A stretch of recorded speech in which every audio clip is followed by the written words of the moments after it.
하나님의 말씀은 누가복음 10장 1, 2, 3절입니다. 다같이 합독하겠습니다. 큰 소리로 읽겠습니다. 그 후에 주께서 따로 70인을 세우사 친히 가시려는 각 동네와 각 지역으로 둘씩 앞서 보내시며 이르시되 추수할 것은 많되 일꾼이 적으니 그러므로 추수하는 주인에게 청하여 추수할 일꾼들을 보내주소서 하라. 갈지어다 내가 너희를 보내니 어린 양을 이리 가운데로 보냄과 같도다. 아멘. 오늘 본문에서 예수님께서 70인의 제자들을 보내고 계십니다. 1절에 보니까 그 후에라고 말하고 있습니다. 이 그 후에라고 하는 것은 12제자를 먼저 보내셨어요.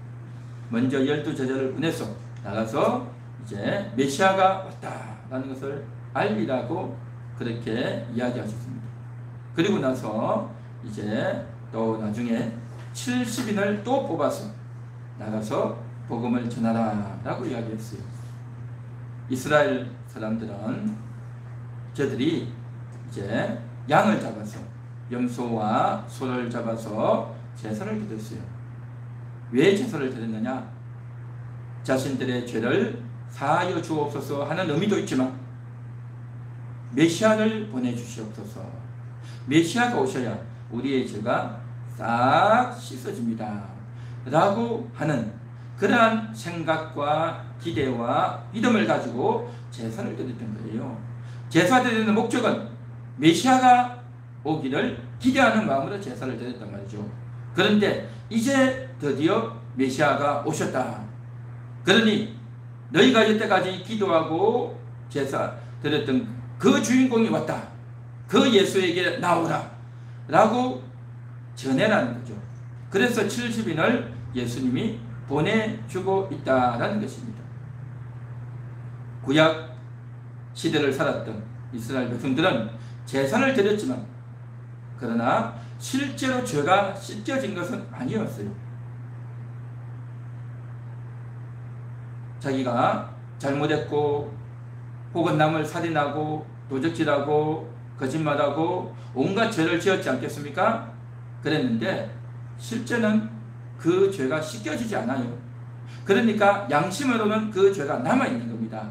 이게 무슨 말이냐 하면 우리의 학교에서 혹은 우리의 집에서 내가 거짓말을 했어요. 내가 남의 돈을 훔쳤어요.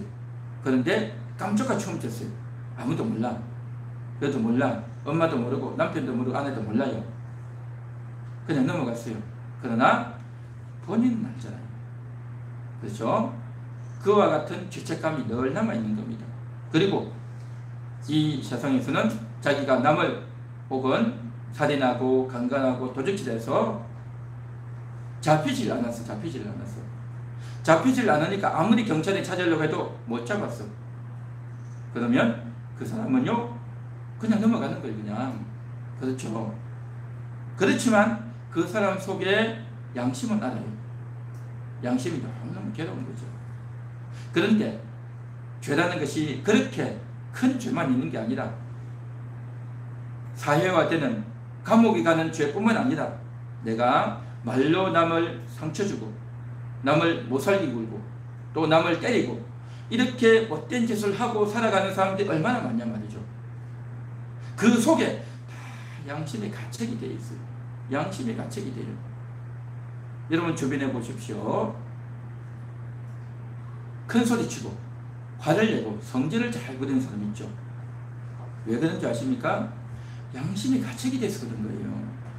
자기가 잘못해놓고도 남에게 뒤집어 씌우는 거예요. 겉으로는 상대방에게 성질을 내지만 사실은 자기 속에 양심이 가책이 되는 겁니다. 양심이 가책이 돼요. 또 어떤 사람은 말을 하지 않고 꼭꼭 숨겨두는 사람이 있어요. 그래서 자기가 상처받았다고 하거든요. 물론 상처받은 측면도 있지만 그러나 그 사람 속에도 역시 마찬가지로 잘못된 생각과 교만함과 이기심과 욕심이 다 있어요. 그걸 아닌 척하고 다 감추어두고 있죠. 모든 사람 속에는 이와 같이 잘못한 죄의 씨가 숨어 있어, 숨어 있어. 그것이 죄라는 것을 모르고 있을 뿐인 거예요. 그래서 그 죄의 씨로 인해 가지고 우울하고 정신병에 걸리고 또 그걸로 인해 가지고 이제 힘들게 살아가는 겁니다. 어떤 사람은 그것을 적극적으로 표출하는 사람, 그것을 꽁꽁 감추는 사람, 두 종류의 성향으로 나타나지만 결국 그 죄로 인해서 다 고통하고 신음하고 있는 겁니다. 그러한 자들에게 예수님은 오늘날 여러분들을 보내고 계시다라는 것입니다. 70인의 제자들만 2000년 전에 보낸 것이 아니라 오늘날에도 가라 라고 보내고 계십니다. 예수님께서 3절에 보면 갈지어다 라고 말씀하시지 않습니까? 주님의 말씀을 듣고 한번 가보시기를 바랍니다. 할렐루야. 가는 겁니다. 주님 말씀 듣고 가는 겁니다. 한번 따라해 볼까요? 가겠습니다. 주님 말씀대로 가겠습니다. 전도하러 가겠습니다. 할렐루야. 그렇습니다. 가는 겁니다. 늘 이야기했듯이 여태까지는 그냥 우리 집에 가고 가니까 사람들을 만나고 또 일하러 가고 돈 벌러 가고 사람 만나러 가고 차 마시고 밥도 먹고 다 하잖아요. 바로 그때 이제 가서 안부도 묻고 이런저런 이야기를 하다가 하나님 이야기를 하는 거예요. 우리가 간다는 것이 어디 저 멀리 가고 어디 저 해외로 가야만 선교사가 되고 목사가 되어야만 가는 게 아니에요. 우리가 있는 이 자리에서 얼마든지 갈 수 있는 것입니다. 가는데 여태까지는 그냥 간 거예요. 예수님이 갈지어다 라고 했던 그 말씀을 생각하고 간 게 아니라 그냥 간 거예요. 그냥 인간적인 대화만 하고 그냥 일만 하고 돈만 벌러 갔단 말이죠. 그런데 이제는 내가 간 그곳에서 하나님 이야기를 하고 복음 이야기를 하라라고 하는 것이 예수님의 말씀인 줄 믿습니다. 할렐루야. 모든 사람들은요 다 속에 응어리가 져 있습니다. 모든 사람들은 속에 다 응어리가 있고 고통이 있어요. 뿐만 아니라 모든 사람들은 그 속에 다 죄가 있어요. 잘못한 게 다 있단 말이죠. 잘못한 게 있어. 그래서 겉으로는 자식들에게 큰소리치고 시어머니에게 큰소리치고 남편과 아내가 서로 싸우지만 다 자기가 잘못한 게 있는 거예요. 그걸 숨겨놓고 감추어두고 있는 거죠. 내가 그 이야기를 했다가는 상대방에게 이제 후가 깨어가지고 내가 큰소리 못 치니까 그건 아니다라고 하면서 그래서 그건 이야기하지 않고 자기 잘못을 이야기하지 않고 어쨌든 큰 소리만 치려고 하는 그러한 사람들이다 말이죠. 그러한 자들에게 이제 찾아가는 겁니다. 그렇게 찾아가서 메시아가 오셨다라고 하는 겁니다. 예수님이 오셨다라고 이야기한단 말이죠. 그 예수님이 어떤 예수님이냐? 그 예수님이 당신을 위해서 죽어주셨다라는 것을 이야기하는 겁니다. 그 예수님이 어떤 분인지에 대해서 그 상대방에 따라서 조금씩 이야기하는 강조점이 좀 달라질 수는 있겠죠. 달라질 수는 있겠지만 가장 우리가 최근에 나누었던 이야기 중에 하나가 바로 이것 아니겠습니까? 하나님이 당신을 보배롭게 여깁니다. 하나님이 당신을 존귀하게 여깁니다. 하나님이 당신을 사랑하십니다 하는 이 메시지를 전해주는 겁니다. 할렐루야. 이 세상에서 살아가는 사람들은요 자신의 존재가 어떤 존재인지를 몰라요. 나의 정체성이 어떤 정체인지를 알지를 못한단 말이죠. 그래서 그러한 자들에게 찾아가서 일러줘야 되는 것입니다. 당신은 보배롭고 존귀하고 사랑스러운 존재입니다. 이 이야기를 해줘야 돼요. 이 이야기를. 이것은요 너무너무 중요한 이야기입니다. 사람들은 되게 인간에 대해서 자기 자신에 대해서 생각하기를 어떻게 생각하냐? 남자냐 여자냐 내 고향이 어디냐 내 나이가 어디냐 내가 학교는 어디 나왔냐 우리 자녀들은 지금 어디 가서 무슨 일을 하고 있냐 가족관계는 어떠냐 돈은 많이 벌었냐 적게 벌었냐 또 몸은 아프냐 무슨 병이 있냐 뭐 주로 그런 이야기 아니겠습니까? 그렇죠. 그래가지고 이제 내가 어디 좋은 병원 가서 몸이 낫다 우리 자식이 어떻게 해가지고 좋은 회사 들어가서 이제 보너스를 갖다 수백만 원 탔다. 뭐 그런 이야기 하면 기분이 좋아가지고 신이 나죠. 그런데 남들은 그렇게 잘 되는데 우리 자식은 안 되고, 남들은 이렇게 신나게 잘 행복하게 사는 것 같은데 우리는 이렇게 병들고 아프고 고통스럽다 라고 하는 자괴감 때문에 남들과 비교해서 내가 더 못하다 라고 하는 그 생각 때문에 화가 나고 짜증이 나서 상대방에 대해서 좋지 못한 이야기들을 하면서 그렇게 산단 말이죠. 그러한 자들에게 우리가 찾아가서 일러줘야 될 말은 뭐냐? 당신은 보배로운 자입니다 라고 일러준단 말이죠. 여태까지 그 사람은 자기를 어떻게 생각하냐? 나는 학교도 제대로 나오지 못했고 대학도 제대로 나오지 못했고 많이 아는 것도 없고 돈을 많이 벌어놓은 것도 없고 내가 내까지 그냥 무슨 보배로운 자야 라고 생각을 하고 살고 있단 말이죠. 아닙니다. 당신은 보배로운 자입니다. 그렇게 일러주는 겁니다. 보배가 뭡니까? 우리가 손에 금반지를 하듯이 목걸이를 이제 하듯이, 그죠? 팔찌를 하듯이 그 보배, 그 금, 그 다이아를 가지고 이제 목에, 손가락에, 팔찌에 하면 얼마나 좋습니다. 또 어떤 돈 많은 사람은 금괴를 이렇게 해가지고 갖고 다니지도 않습니까? 그러니까 그런 보배를 갖고 있으면 값도 나가고 또 자랑도 하고 포옹도 나고 얼마나 좋습니까? 그런데요, 그것은 물건이에요, 물건. 그러나 그 사람의 존재가 보배롭다는 거죠. 그러한 물건, 물질보다도 그 사람의 영혼이 보배롭다라고 하는 거예요. 이 이야기를 해주는 겁니다. 얼마나 좋은 이야기입니까? 그죠? 얼마나 좋은 이야기냐 말이죠. 당신은 보배입니다 라고 이야기해 주는 거죠. 당신은 보배입니다. 당신의 영혼은 보배입니다 라고 이야기해 줘요. 그러면요, 상대방이 이제 너무너무 그 이야기를 듣고 그 영혼이 그 이야기를 들어요. 그 영혼이 된단 말이죠. 내 영혼이 보배라는 이야기를, 보배롭다고 하는 것을 상대방은요 한 번도 들어본 적이 없어요. 그 말을 한 번도 들어본 적이 없어. 그러니까 이 말이 너무 놀랍고 새롭고 감사하고 감격스러운 거예요. 또 이 말을 처음 듣다 보니까 좀 어안이 벙벙할 수도 있어요.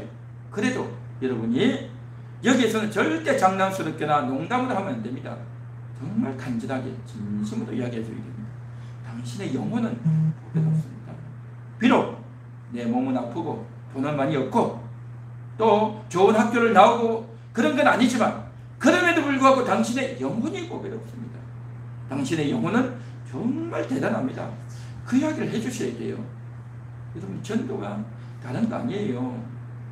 여러분이 들었던 그 말씀을 가지고 잘 이렇게 해주면 돼요. 그러면요, 상대방이 얼마나 기뻐하는지 아십니까? 그의 영혼이 기뻐하고 힘을 내게 될 줄 믿습니다. 보배다 말이죠. 뿐만 아니라 당신은 존귀합니다. 그 이야기를 해준단 말이죠. 존귀하다. 여러분, 존귀한 사람을 만나본 적이 있습니까? 존귀한 사람 만나기가 쉽지 않습니다. 우리는 옛날에 우리 학교 선생님이나, 그죠? 아니면 선배나 주변에 있는 사람들 정말 이제 인물도 정말 잘나고 돈도 좀 있고 똑똑하고 거기다가 너무 착하고 또 남을 배려하고 남에게 도와줄 줄 아는 그런 사람을 보면 어떻습니까? 저 사람은 존귀하다, 그런 표현을 쓸 수 있을 거예요. 그런데 그런 사람이 잘 없어요. 그렇지 않습니까? 존귀한 사람이 우리 주변에 잘 없습니다. 그런데 정말 존귀한 자가 누구겠습니까? 그 사람이 정말 훌륭하다, 멋있다라고 했는데 알고 보면 정말 안 좋은 구석이 있고 내가 몰랐던 그러한 이제 죄가 가려져 있었고 그걸 알게 되면 존귀하다는 생각이 싹 달아나버리죠. 그렇죠? 그런데 정말 존귀한 분이 누구겠습니까? 진짜 존귀한 분은요, 하나님이십니다. 정말 존귀한 분은 하나님밖에 없지 않습니까? 그런데요, 그 하나님이 당신을 향해서 당신은 존귀합니다, 그렇게 말해준다는 거예요. 하나님이 당신을 존귀한 분으로 본다라는 거죠. 그렇게 이야기하면 틀림없이 정상적인 사람 같으면 에이 내가 무슨 존귀합니까? 아이 나를 띄우지 마세요. 그렇게 이야기를 할 겁니다. 당연합니다. 정상적인 사람은 그런 말을 하는 겁니다. 그런데 이 말귀를 좀 잘 못 알아듣는 사람은 당신은 존귀합니다 하면 그냥 가만히 듣고 있어요. 이거는 아주 교만하거나 아주 좀 말귀를 잘 못 알아듣는 사람은 그렇게 듣고 있는 거예요. 그런데 말을 정상적으로 듣는 사람은 아이고 나를 그렇게 너무 과하게 하지 마세요. 나를 그렇게 과하게 칭찬하지 마세요. 그렇게 말할 거예요. 그때에 해줘야 되는 겁니다. 저는 지금 농담하는 게 아니고 당신의 기분 좋으라고 하는 말이 아닙니다. 그렇게 해주셔야 돼요. 지금 이 말은 내가 하는 말이 아니고 하나님이 하신 말씀이에요. 그렇게 이야기해 주셔야 돼요. 하나님이 하신 말씀입니다. 네? 하나님이 했다고요? 성경이 나와 있어요. 그걸 이야기해 줘야 돼요. 그러면 성경에서 네가 내 눈에 하나님의 눈에 보배롭고 존귀하다. 그렇게 성경이 되어 있어요. 그걸 이야기해 주는 겁니다. 성경을 가져갔으면 찾아서 읽어주지만 성경을 안 가져갔으면 굳이 찾아줄 필요는 없어요. 성경이 있다고만 해도 돼요. 그렇게 이야기해 주면요 상대방은요 깜짝 놀랍니다.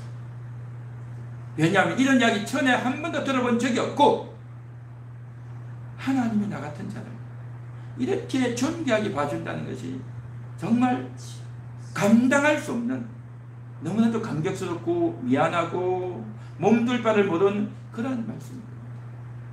이 이야기를 딱 들으면요 그 상대방이 여러분을 새롭게 볼 것입니다. 여러분을 새롭게 볼 것입니다.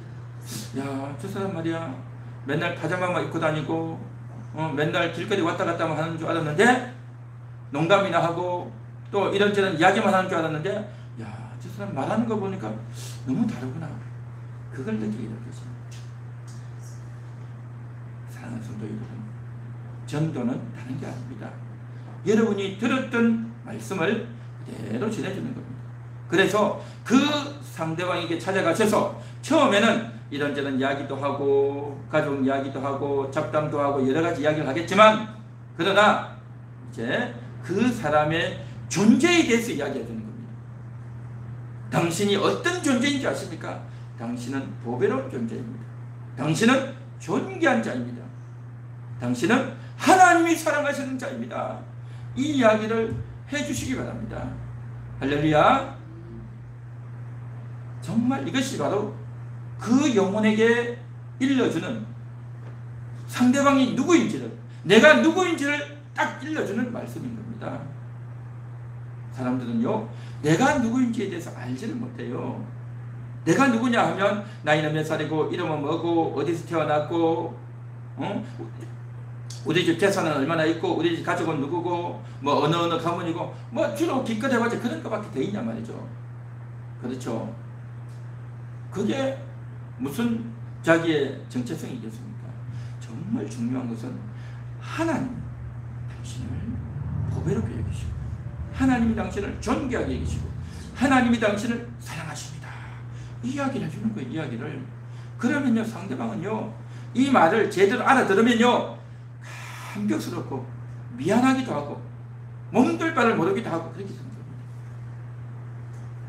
그러면 그 영혼이 깨어나는 겁니다. 그 영혼이 깨어나요. 영혼이 깨어나고 여러분을 바라보는 눈빛이 달라지고 여러분을 대하는 태도가 달라질 것입니다. 할렐루야. 이 말을 여러분 해줘야 되겠어요? 안 해줘야 되겠어요? 해줘야 되겠죠? 이 말을 해줘야 돼요. 여태까지는 무슨 말을 하고 살았습니까?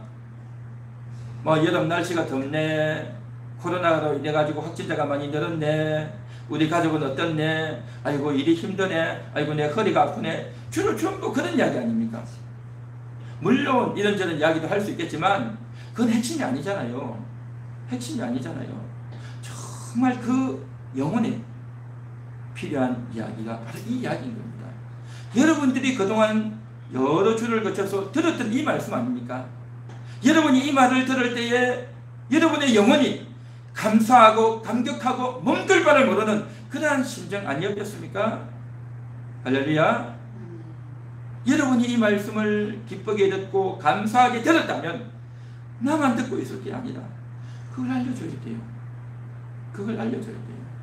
그래서 이것을 여러분들이 가서 알려줘야 됩니다. 누차 이야기했지만 내가 누구에게 갈까? 무슨 말을 할까? 바로 이건 겁니다. 여러분이 누구에게 갈지를 기도하면서 생각하고 내가 무슨 말을 할까? 이 이야기를 하는 거예요. 이야기를.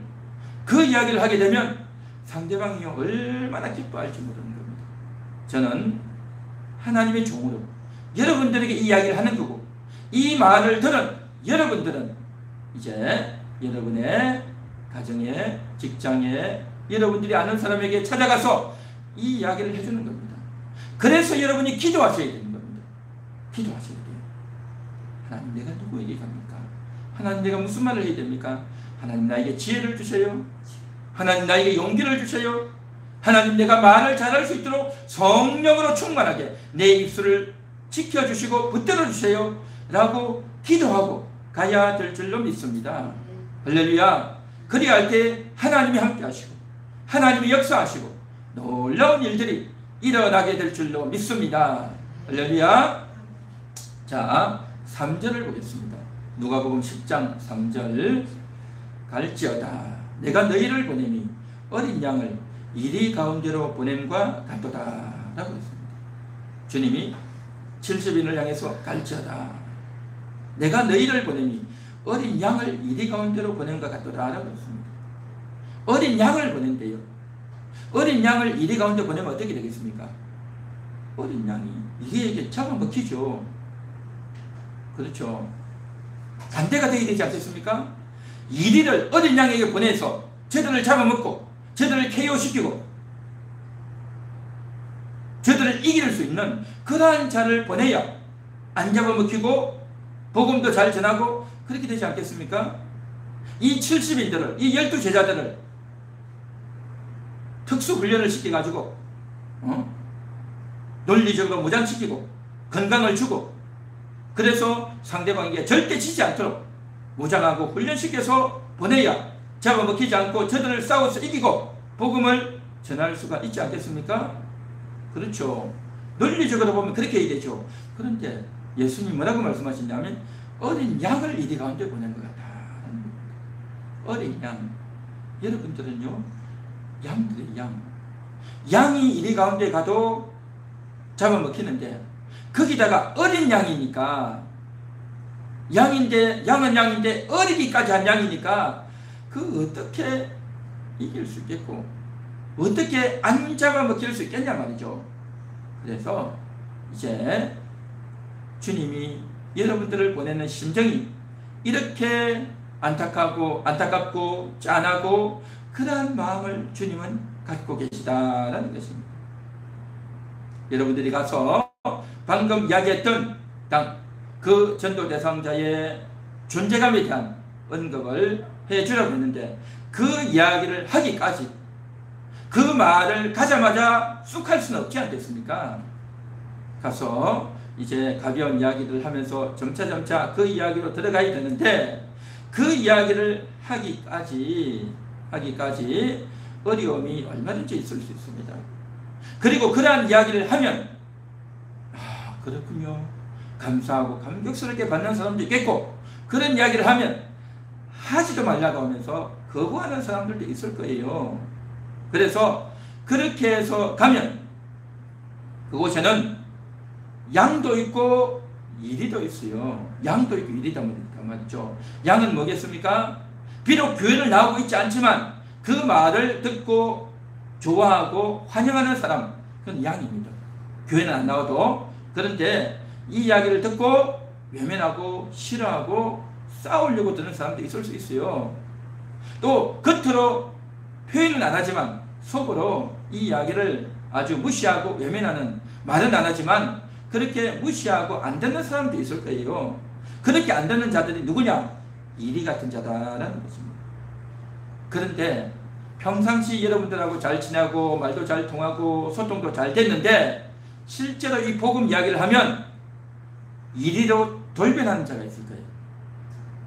그리고 평상시 볼 때는 저 사람 저랬어도 되겠냐, 걱정스럽고 성질도 별로 안 좋고 내가 그 사람 별로 안 좋아하는 사람인데 이 이야기를 하면요 의외로 잘 듣는 사람도 있을 수 있어요. 그러니까 겉으로는 알 수가 없어요. 겉으로는 그 사람이 양인지 일인지 알 수가 없어요. 열심히 다니면서 이야기를 여러 명에게 하다 보면 오늘 하고 또 일주일 후에 하고 또 한 달 후에 하고 그렇게 한 몇 년이 지나다 보면 정말 다르구나. 겉보기하고 너무 다르구나. 그걸 여러분들이 분명히 알게 될 것입니다. 그래서 우리는 알 수가 없어요. 그 사람 양인지 염소인지. 겉은 얼굴은 예쁘고 몸매도 좋고 옷도 잘 입고 머리도 잘하고 다니고 말도 정말 교양 있게 하고 남도 배려할 줄 알고 정말 착하고 그런 사람인데요. 속은 일이야. 그런 사람이 있을 수 있어요. 그러면 내가 여태까지 지냈던 처럼 우아하게 차나 한잔하고 좋은 이야기만 하고 그렇게만 사느면 좋겠어요? 아니면 그 사람에게 이 복음을 전하는 것이 좋겠냐는 거죠. 안 전하고 그냥 겉으로만 좋게 지내면 그냥 좋을 수도 있겠죠. 이것이 바로 뭐냐면 인간적인 만남이고 허무한 만남입니다. 그러나 지금 당장은 깨어지고 어려울지라도 본질을 터치해주는 만남, 이게요 중요한 겁니다. 이게 중요해요. 그래서 그러한 사람들을 잘 만날 수 있는 그러한 일을 해야 되는데 어쨌든 주님은 뭐라고 말씀하시냐? 어린 양을 이리 가운데로 보낸 것 같다. 다시 말해서 여러분들이 어려움을 입을 수 있다는 거죠. 손해를 볼 수 있고 욕을 먹을 수도 있고 어려움과 고통을 당할 수 있고 또 상대방에게 외면당할 수도 있고 왕따 당할 수도 있고요. 그 어려움과 고통의 정도가 각 경우마다 너무너무 다를 수 있기 때문에 한마디로 말할 수 없지만 어쨌든 그 이리에게 손해를 보고 잡아먹힐 수도 있을 수 있다는 겁니다. 그래서 주님이 미리 알려주고 미리 그것을 예고해주고 있는 말씀이 바로 이건 겁니다. 어린 양을 이리 가운데로 보낸 것 같도다라는 것입니다. 자, 그런데 그 사람에게 가서 이렇게 복음을 전해서 이제 그 영혼을 아름답게 세워주고 하는데 이 일에 있어서 정말 왜 이리 가운데 보낸 것 같다라고 했는지 그 진리를 우리가 오늘 좀 살펴보기를 원하는데 그건 바로 뭐냐? 한마디로 말하면 우리가 나가서 복음을 전하고 그렇게 하지만 그러나 복음만 전하는 것이 아니라 우리가 인간적으로도 밥 먹고 이야기하고 온갖 이야기를 다 한단 말이죠. 그러면 상대방은 내가 전하는 복음만 듣는 것이 아니라 내가 어떤 사람인지 다 안단 말이죠. 다시 말해서 성도가 복음만 전하는 것이 아니라 내가 가지고 있는 욕심이나 내가 가지고 있는 이기적인 마음이나 내가 가지고 있는 고집이나 내 자존심을 그 사람에게 부리고 있다면 상대방은 내가 잘못한 걸 가지고 빌미 삼아서 공격을 할 수 있단 말이죠. 그러면 두말할 것도 없이 그 사람에게 당하게 되어 있어요. 너가 말이야 나한테 이랬지 않냐? 너가 말이야 이런 사람 아니냐? 라고 공격한단 말이죠. 그래서 그 사람에게 잡아먹히는 거예요. 내 속에는 깨끗함과 순수함과 복음에 대한 열정만 있는 것이 아니라 탐욕과 거짓과 가십과 고집이 있단 말이죠. 그것을 가지고 상대방이 나를 공격하는 겁니다. 이것은 어떻게 해야 되느냐? 그때에 내가 죽을 수밖에 없는 겁니다. 그 죽는다는 것이 진짜 상대방이 칼이나 총을 들고 나를 죽이는 것이 아니라 말로 나를 죽이는 거예요. 물론 실제적으로 죽이는 경우도 있어요. 저 극단적인 나라 북한이나 저 이슬람권 나라 같은 데는요 복음 전하다가 죽는 사람들도 있어요. 그러나 대부분의 경우는 뭐냐면 이제 심적으로 공격을 해서 우리 마음에 고통을 주는 그런 경우단 말이죠. 이건 뭐냐? 바로 내가 죽어야 되는 겁니다. 그것은 내가 죽어야 되고 그래서 내 자존심이 바닥이 되고 내 동댕이 쳐지고 내 고집이 꺾여지고 또 이제 내 욕심이 버려지는 이것이 들통나는 너무나도 부끄러워지는 그러한 일이 있을 수가 있다라는 거죠. 그러면 여러분 어떻게 해야 되겠습니까? 내 고집과 내 욕심 때문에 전도를 안 해야 되겠습니까? 아니면 정말 이 복음의 전도를 위해서 내 잘못을 인정하고 상대방에게 사과해야 되겠습니까? 여러분 한번 생각해 보십시오. 어떤 것이 올바른 것이겠는가 하는 것이죠. 답은 분명하지 않겠습니까? 답은 분명한데 그런데 내 마음이 움직이지가 않아요. 내 마음이 움직이지 않아요. 말로는 이기심이고 탐욕이고 고집이라고 하지만 나는 그것이 고집이 아니고 나는 생각하기를 그것이 옳은 말이고 내가 뭘 잘못했냐 라고 생각을 하면서 그 사람 다시 안 보려고 하고 다시 안 만나려고 한단 말이죠. 그렇게 되기 때문에 내가 좋은 이야기를 해놓고 그것이 안 좋은 결과가 될 수 있단 말이죠. 그래서 우리가 정말 이러한 양으로서 이대에게 잡아먹힐 수도 있지만 그럼에도 불구하고 우리가 인정해야 되는 거예요. 여러분 그렇지 않겠습니까? 우리가 하나님 편에 서서 진리 편에 서서 내가 잘못했다는 것을 인정하고 또 그것을 고쳐야 될 줄로 믿습니다. 그렇게 하나하나 고쳐나가는 것이 내가 바뀌는 거고 여러분 잘 보십시오. 여러분이 그것이 여러분의 잘못이 드러나고 너무 부끄럽고 창피하고 또 내 고집을 꺾어야 되고 기분도 상하고 하는 것 같지만요. 그것이 상대방에게요. 전도의 기회가 되는 거예요. 야, 저 여자, 저 남자, 저 사람 말이야. 저렇게 고집세고 이기적이고 욕심 많은 사람을 알았는데 야, 하나님 믿고 정말 달라졌네. 그걸 상대방이 보는 거예요. 여러분 전도는요 내가 말을 잘해서 그 사람이 듣는 게 아니에요. 내가 바뀌어지고 달라지는 모습을 상대방이 보게 될 때에 내가 죽어지는 모습을 보게 될 때에 그때 전도가 되는 겁니다. 그때 열매가 맺히는 거예요. 할렐루야. 그렇습니다. 그렇기 때문에 우리가 이 주님의 이 말씀이 내가 어린 양을 이리 가운데로 보낸가 같도다 라고 하는 이 말을 생각하면서 아이고 내가 죽겠네, 내가 손해보겠네, 내가 억울하겠네, 내가 안 가야 되겠다, 내가 이리 가운데 왜 가냐 라고 생각을 할 게 아니라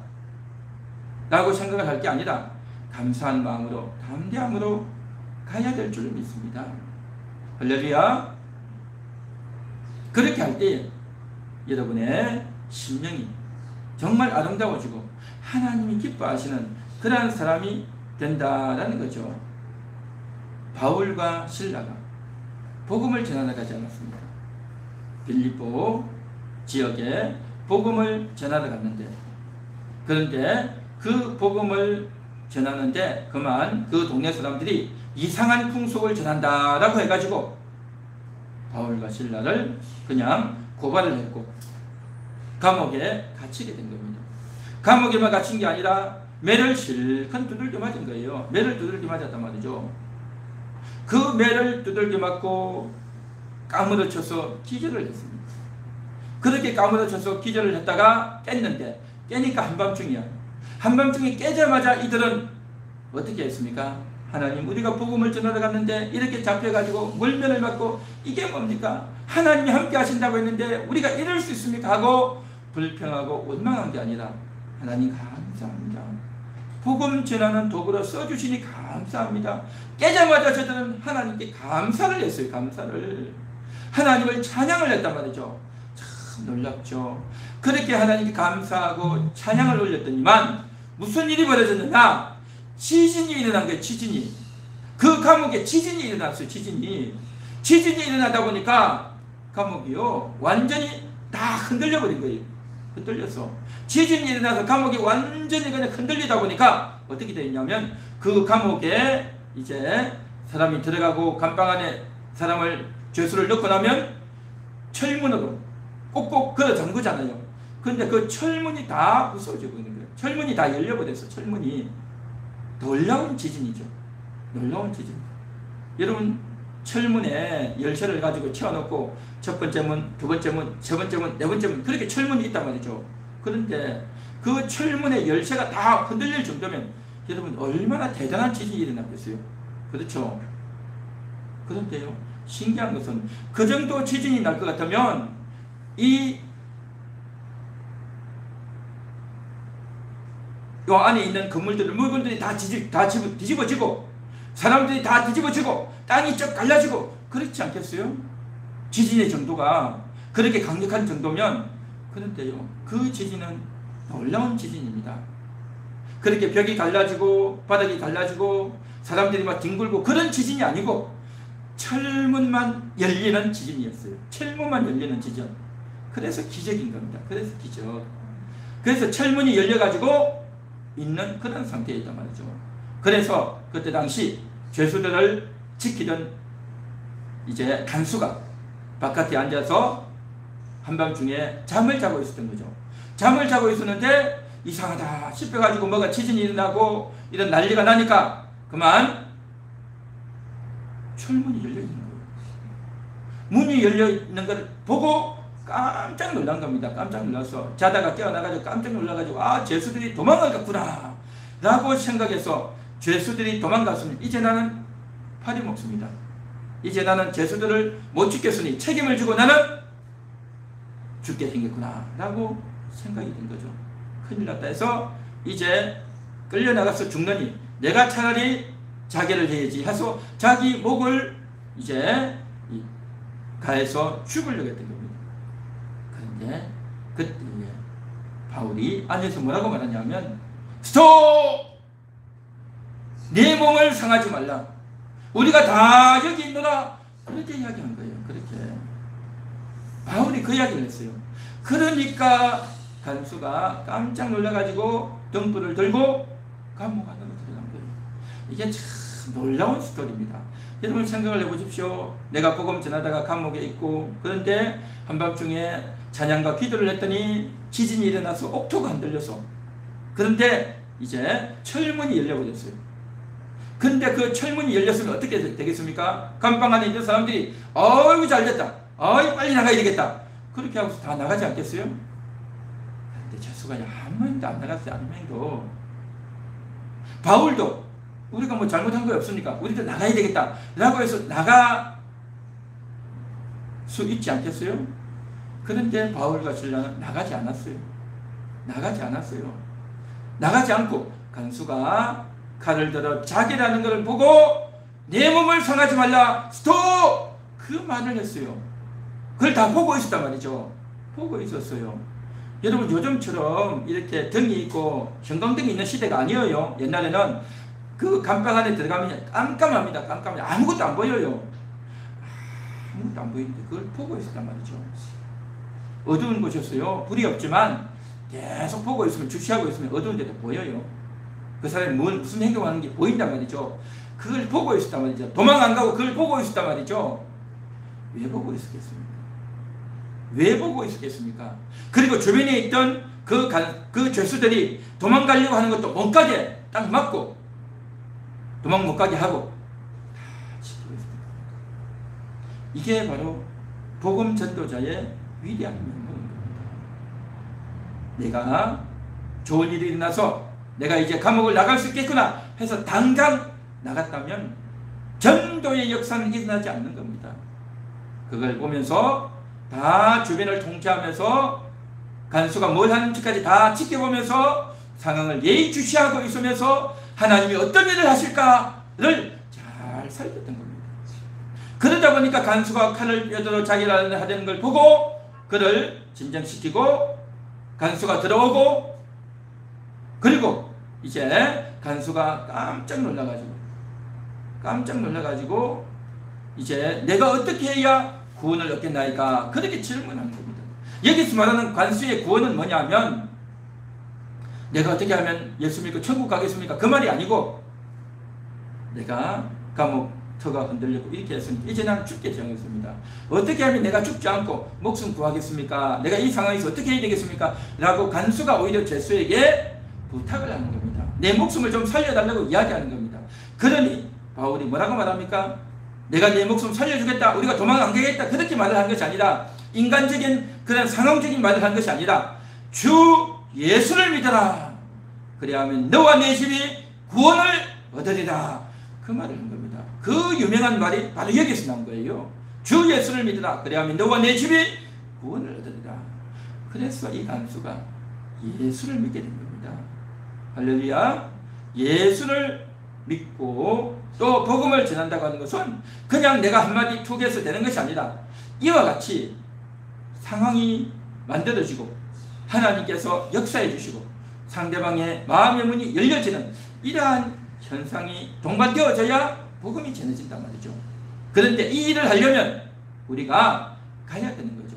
사도 바울이 그곳으로 갔고 그곳으로 갔는데 오해를 받아가지고 멀면을 맞고 감방에 갇히고 그러한 고통과 어려움이 있었단 말이죠. 그런 고통과 어려움에도 불구하고 한결같은 마음으로 불평원망하지 않고 내가 복음 전하는 것으로 인해서 받게 받으니 나는 기뻐하고 즐거워하리라. 그러한 한결같은 마음을 먹으니 하나님께서 이들의 마음과 중심을 보시고 이들을 통해서 간수를 건지는 빌립보 지역의 전도의 문이 열리는 그 역사를 하나님이 주신 줄로 믿습니다. 할렐루야. 그렇습니다. 우리가 복음을 전한다고 하는 것은 이와 같이 어린 양이 이리 가운데로 빠지는, 그렇죠, 어린 양 같은 바울과 디모데가 이리들 속성이 들어가서 감방이도 갇혔죠, 매도 맞았죠, 착고에 처했죠, 온갖 고통을 다 했단 말이죠. 그러나 그곳에서 내가 억울하네, 내가 죽겠네, 하나님 이럴 수 있습니까? 이제 앞으로 우리가 어떻게 살까? 라고 한 게 아니고, 또 이제 옥문이 열렸다고 해서 그냥 쉽게 도망간 것도 아니고 한 영혼을 구원하기 위해서 그렇게 했던 그 진심을 따라서 하나님께서 놀라운 역사를 일으켜 주신 줄로 믿습니다. 할렐루야. 자, 그래서 우리가 이제 사람을 만나서 일을 하다 보면 어려움이 있을 수 있어요. 물론 어려움이 없을 수도 있어요. 어려움도 없이 쉽게 되는 경우도 있지만 그렇지 않고 오해를 당하고 손해를 보고 또 때로는 내 자존심도 꺾여지고 또 내 욕심 때문에 또 내가 잘못한 것이 때문에 부끄러워질 수도 있고 여러 가지 것이 있지만 그래도 한번 해보겠습니다 라고 생각하고 나아간다면 여러분은 하나님이 기뻐하시는 그러한 인생이 될 줄로 믿습니다. 할렐루야. 자, 이제 오늘 말씀의 제목이 뭐냐면 가는 성도, 가게 되는 성도입니다. 한번 따라해 볼까요? 가는 성도, 가게 되는 성도. 가는 성도, 가게 되는 성도. 이게 무슨 뜻일까요? 가는 성도라 하면 주님의 이 말씀을 듣고 오늘 설교를 듣고 가서 복음을 한번 전해보는 겁니다. 그래서 오늘도 해보고 또 좀 있다가 또 다른 사람에게 해보고 또 그 사람 만났는데 또 만나가지고 두 번째 만남을 또 이어가고 이렇게 적극적으로 이 말씀을 듣고 그대로 순종해서 가는 성도가 단 말이죠. 여러분들은 이 말씀을 듣고 가는 성도가 되시기를 간절히 소망합니다. 가는 성도. 자, 그런데 가게 되는 성도라고 했습니다. 이게 뭘까요? 이 말은 그렇게 가라고 해도 가지 않아요. 가지 않았는데 나중에 어찌어찌 하다 보니까 가게 되어진다, 그 말인 거죠. 성도들은요 다 가는 성도 아니면 가게 되는 성도 둘 중에 하나예요. 둘 중에 하나. 다 가게 돼 있어요. 다 가게 돼 있어. 지금은 안 갈 것 같죠? 지금은 내가 말도 잘 못하고 내가 전도 왜 해? 라고 생각해서 전도에 대해서 거부감을 가지고 안 하려고 하고 부정적인 생각을 갖고 있겠지만 결국에는 다 가게 돼 있어요. 가게 돼 있어요.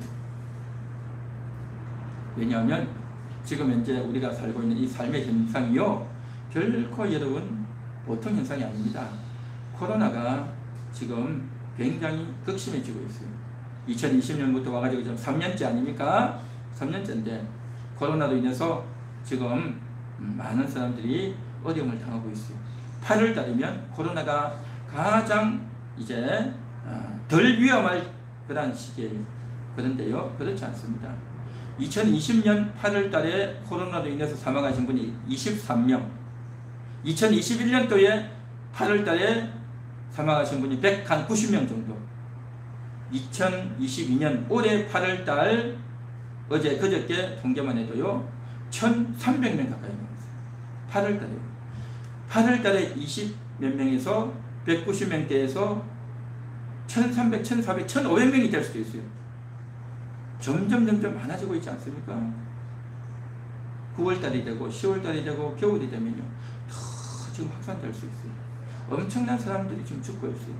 굉장히 우리가 조심해야 돼요. 백신을 맞아도 그것이 이제 예방이 되지 않고, 또 백신을 맞으면 이제 치료 효과가 있다고 하는데 치료 효과가 있는 것도 아니고 굉장히 어려울 수가 있어요. 그래서 이러한 것들 때문에 만나기도 힘들고 또 정말 대화하기도 힘들고 고통스러운 그런 분들이 있어요. 그런 분들에게는 전화나 아니면 이렇게 카톡이나 문자나 이런 것들을 통해서 우리가 소통할 수 있겠죠. 함께 공감해주고 위로해주고 그렇게 해야 되는 거예요. 그렇게 해야 되죠. 그런데 이것뿐만 아니라 앞으로 우리나라에 큰 경제적인 어려움이 옵니다. 대공황이 와요. 공황이 뭐냐? 쉽게 말하면 물가가 너무너무 오르는 거예요. 물가가 너무너무 오르다 보니까 사람들이 살 수가 없어요. 이것을 가리켜서 인플레이션이 일어났다라고 하는 것입니다. 인플레이션으로 인해 가지고 물가가 오르고, 또 하나는 뭐냐면 빚이다 말이에요. 대한민국 사람 치고 빚 없는 사람 없어요. 아파트 산다고 빚 없고, 그런데 자기 살 집 정도가 아니라 투기했단 말이죠. 또 장사한다고, 또 기업한다고 빚을 얻어 있던 사람들, 코인 한다고 빚 얻고, 주식 한다고 빚 얻고, 부동산 한다고 빚 얻던 사람들이 너무 많아요. 그런데 앞으로 인플레이션이 오니까 금리를 올려요. 미국에서부터 해가지고 전 세계적으로 금리를 다 올린단 말이죠. 금리를 안 올릴 수가 없어요. 올리다 보면 이제 내가 여태까지 한 달에 예를 들면 이자가 100만 원을 이자를 갚아야 되는데 앞으로 이자가 200만 원 되고 300만 원이 될 수 있어요. 그러면 어떻게 되겠습니까? 너무너무 힘들어지죠. 장사는 안 되고 수익은 없는데 이자로 그렇게 나가니 사람이 살 수가 없고 너무너무 힘들어지는 거예요. 이로 인해 가지고 직장에서도 잘리고 일도 없어지고 수입도 없는데 돈을 더 많이 내야 되니 너무너무 어려워지는, 그래서 우리나라 전 국민의 한 절반 이상이 여기에 해당이 되거든요. 그러면 그 절반으로 인해 가지고 또 다른 사람에게 미치는 영향이 엄청 많아요. 이게 바로 뭐냐? 대공황인데, 이렇게 되면 사람들이 엄청 힘들어져요. 못 살겠다, 죽고 싶다, 그런 사람들이요. 이미도 나오고 있고요. 앞으로도 엄청나게 많이 나올 거예요. 그래서 평상시에는 차도 몰고 다니고 좋은 옷도 입고 다니는데요, 한순간에요 알거지가 되고 한순간에 하우스푸어가 되는 사람도 있을 거예요. 아파트를 갖고 있고 집에 몇 채가 있는데 돈이 하나도 없는 거예요. 그 아파트 가격이 1억이 떨어지고 2억이 떨어지고 아파트 값이 완전히 그냥 떨어져 버리고, 남들이 볼 때는 집도 있다, 여기 있어서 좋겠다 싶은데 쓸 돈이 없어. 그러한 현상이 마구마구 벌어질 거예요. 그러면 너무나도 의의가 없어가지고 사람들이 괴로워지는 일이 벌어져요. 엄청난 일이 지금 벌어지고 있는데, 그때에 그 사람들을 찾아가서 위로해야 돼요. 여러분 주변에 그런 사람들이 널려 있을 거예요. 엄청나게 많아질 거예요. 그런 사람들에게 찾아가서 뭘 해주겠습니까? 그 사람들에게 돈이나 달라고 틀림없이 그렇게 말을 할 거예요. 그 사람들에게 우리가 돈을 줄 수 있겠습니까? 그 사람들의 빚을 우리가 갚아줄 수 있겠습니까? 그럼에도 불구하고 그들을 위로하고 격려해 줄 수 있는, 그들에게 정말 어려운 사람들은요, 한 끼 밥 먹는 것도 어려워질 수 있어요. 한 끼 밥 먹는 것도 어려워지는 그런 현상이 생길 수 있단 말이죠. 그래서 그런 사람들을 우리가 빚을 갚아주고 돈을 줄 수는 없지만 우리가 찾아보면 얼마든지 그 사람을 도와줄 수 있어요. 그래서 우리가 생각해야 되고 기도해야 되고 연구해야 되는 겁니다. 스트레스를 받고 있는 것이 엄청나게 많단 말이죠. 그래서 그 형편이 되면 가게 됩니다. 안 갈 수가 없어요. 안 도울 수가 없단 말이죠. 그래서 가든지 가게 되든지 둘 중에 하나단 말이죠. 그래서 여러분들이 이 말씀을 여러분들이 이미 들었고, 또 앞으로 이제 보십시오. 몇 달이 지나면 이제 내년 정도가 되면요, 엄청난 일들이 일어날 겁니다. 그래서 우리가 이러한 것들을 직시하고 우리가 하나님 앞에서 믿음으로 준비해서 기도로 준비해서 우리가 그런 영혼들을 잘 건져야 되지 않겠냐 말이죠. 교회의 존재 목적이 뭐겠습니까? 그 어려운 사람들을 도와주는 겁니다. 어려운 사람들을 도와주는 거예요. 그래서 하나님, 2000년 전에 70인을 보내셨던 주님, 오늘날 이 시대에 우리를 보내시고 내가 그 일을 한번 해보겠습니다. 내가 할 수 있는 것이 뭐겠습니까?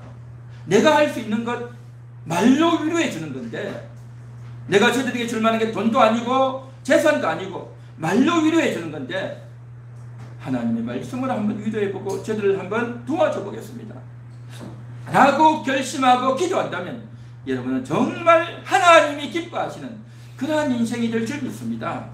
할렐루야. 한번 해보시기 바랍니다. 우리 한번 같이 따라해 볼까요? 가겠습니다. 한번 가보겠습니다. 어려운 사람을 돕겠습니다. 할렐루야.